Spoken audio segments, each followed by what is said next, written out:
अब प्रत्येक समाज में प्रत्येक बुजुर्ग अपने बच्चों को, माता है या पिता, दादा है या दादी जी, वो शिक्षा अच्छी देते हैं, और फिर भी समाज गिर गया। सतर कितना संत जन से भी सत्संग कर रहे हैं, और संतों की कोई कमी नहीं। वर्तमान में तो विशेष बोलबाला है संतों का, और श्रद्धालुओं की कोई कमी नहीं, और समाज गिरता जा रहा है। किसी का कोई असर नहीं, किसी प्रकार की कोई मर्यादा नहीं रही।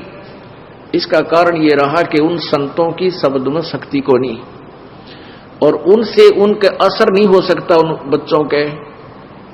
वो तो श्रद्धालु हैं, परमात्मा के प्यारे हैं, परमात्मा के इच्छुक हैं, चले जाते हैं, थोड़ी बहुत देर सत्संग अच्छा लगता है, सुन भी लेते हैं, लेकिन बाहर आकर के उनके वही कर्म प्रारंभ हो जाते हैं, क्योंकि न तो उनके कोई कर्म प्रारब्ध के कर्म संस्कार समाप्त होते जिस कारण से उनको सुख हो, ताकि वो बुराइयों से बच सके। पुण्यात्माओं, आप जब इस मार्ग से जुड़ जाओगे और सच्चे दिल से आप मोक्ष चाहोगे, आप किसी का बुरा नहीं कर सकते। बुरा करोगे तो आपका डबल होगा, क्योंकि परमात्मा कबीर जी नहीं करेंगे, क्योंकि परमेश्वर ने आपके पाप कर्मों को रोक दिया जो आपको दुखी करेंगे, और वो अभी आपके पाप नाश नहीं करेंगे, क्योंकि वो देखते हैं कि ये कितना चलेगा हमारे साथ, ये काल के पाले में फिर ना चला जा। तो उससे क्या करेंगे, वो आपके पाप कर्मों को रोक देते हैं, और आपको राहत मिलनी प्रारंभ हो जाती है। कुछ दिनों के बाद आप छोड़ जाते हो, या फिर आप बीच में कुछ थोड़ा बहुत हेरा फेरी करने की चेष्टा करते हो, किसी कोई जो मर्यादा हमने बता रखी है उसके विरुद्ध क्रिया कर देते हो, आपको हानि, तुरंत हानि हो जाती है, और फिर आपको समझ में भी आ जाती है कि मैंने ऐसी गलती कर दी, आज मुझे इसलिए हानि हुई, तो दूसरी बार आप वो गलती नहीं करते। और दास ने आपको बताया हुआ है कि जिसका कोई, जैसे हमने मर्यादा आपको बता रखी है, इन मर्यादाओं में रहकर आप भक्ति करो, आपको न्यारे सुख होंगे, और जो मर्यादा तोड़ देगा उसका नामखंड हो जाएगा, और नामखंड हो जाने से आपको परमात्मा की शक्ति मिलना बंद हो जाएगी। जैसे बिजली का कनेक्शन आपने ले रखा है और वो कनेक्शन कट गया, तो पहले तो आपका पंखा भी चला था, ट्यूब भी जग रही थी, और भी आप सब कार्य कर रहे थे, अपना आटा भी पीस रहे थे, जल भी निकाल रहे थे मोटर तक, फिर वो बंद होगी। क्यों होगी? क्योंकि आपका कनेक्शन कट गया। इसी प्रकार से जिसने उपदेश ले लिया और आखिरी सांस तक मर्यादा निभानी पड़ेगी, मर्यादा में रहो, आपका नाम खंड ना हो, तो आपको परमात्मा की शक्ति का लाभ प्रॉपर मिलता रहेगा। तो ऐसे जब आप मर्यादा खंड कर देते हो, आपका कनेक्शन कट जाता है, तो आपको राहत मिलनी बंद हो जाती है, दुख आ जाते हैं। फिर आप आकर के यहां आपको बताया है कि बार बार बकवाद नहीं करें, बार बार जानबूझ कर नाम को नहीं तोड़ना चाहिए, और किसी कारण से, क्योंकि नए नए बच्चे हैं, समाज में जाते हैं, अन्य समाज जो है हमारी मर्यादा के टोटली विरुद्ध काम कर रहा है। एक परिवार में एक सदस्य नाम लिया और 5 सदस्य आन उपासक हैं। हमें भी पता है कि हमारे बच्चों का ये नाम शीघ्र सी सेट होने नहीं देंगे, तो परमात्मा के आदेश से ये ऑप्शन छोड़ दिया है कि एक आध बार किसी का ऐसा नाम खंड हो जाए तो दोबारा तुरंत ले लेना चाहिए, नहीं तो लाभ नहीं मिलेगा। तो अब बहुत से बहन बेटी भाई आते हैं, जी मेरे पर गलती होगी, माफ कर दो, क्योंकि उन्होंने गलती की, उनको दूना दुख हो गया मर्यादा तोड़ते ही, और पहले सुख होने शुरू हो गए थे। कान पकड़ते हैं जी, आगे से कोई कहता जी बीड़ी पी ली मैंने एक दिन और मुझे ऐसी हानि होगी, आगे नहीं पीऊंगा, दोनों कान पकड़ता हूं।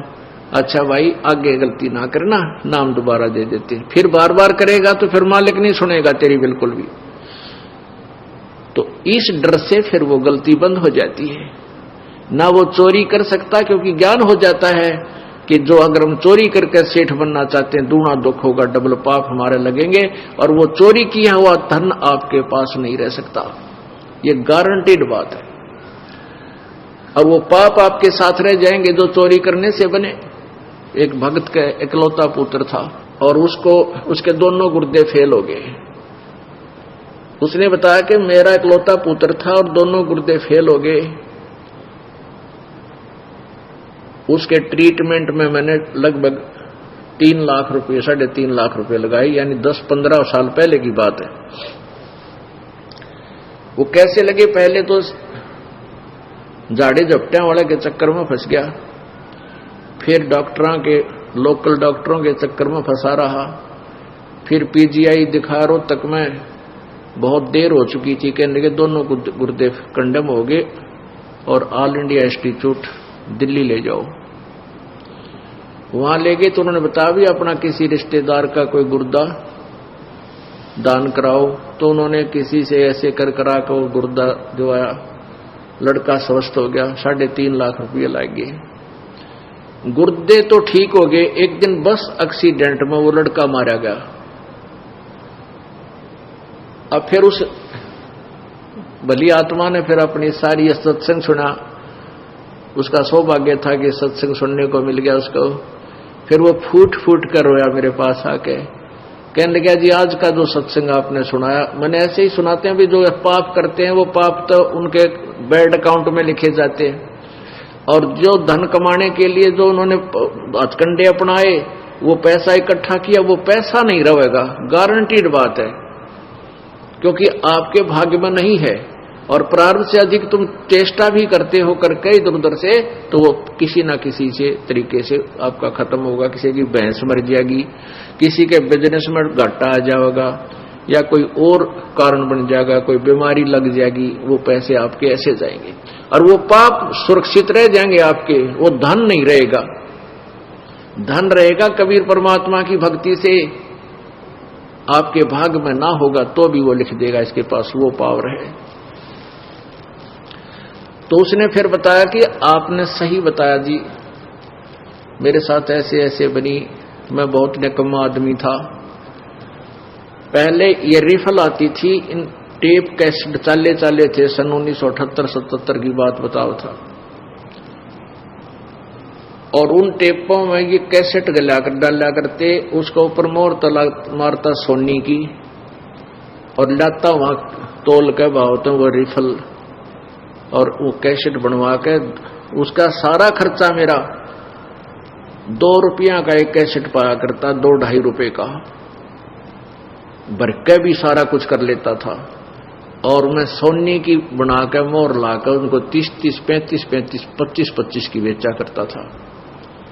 और थोड़े से दिना मेरे पास बहुत पैसा हो गया। फिर मेरा इकलौता पुत्र बीमार हो गया, कमाए होंगे 2 लाख, लाग गए 3.5 लाख। उस समय 2 लाख बहुत मुश्किल से कमाए जाते थे। और बेटा भी ना रहा, जिसको सुखी बनाने के लिए मैं ये पाप किया करता था कि मेरा बेटा सुखी रहेगा, कारों में चलेगा, इसके लिए घना धन जोड़ दूं, वो धन रहा ना वो बेटा रहा। तो पुण्यात्मा, फिर ये परमात्मा की वाणी से आपको डर लगने लग जाएगा, आप पाप नहीं कर सकते। तो ये अब समाज सुधार होगा, क्योंकि जो लाभ आप स्वयं बुरे कर्मों से करना चाहते थे वो पैसा आपके पास नहीं रहेगा। और परमात्मा कबीर जी की भक्ति में इतनी शक्ति है कि आपके प्रारब्ध में नहीं है तो भी लिख देगा, तो भी आपको दे देगा, यदि वो आवश्यक समझेंगे तो।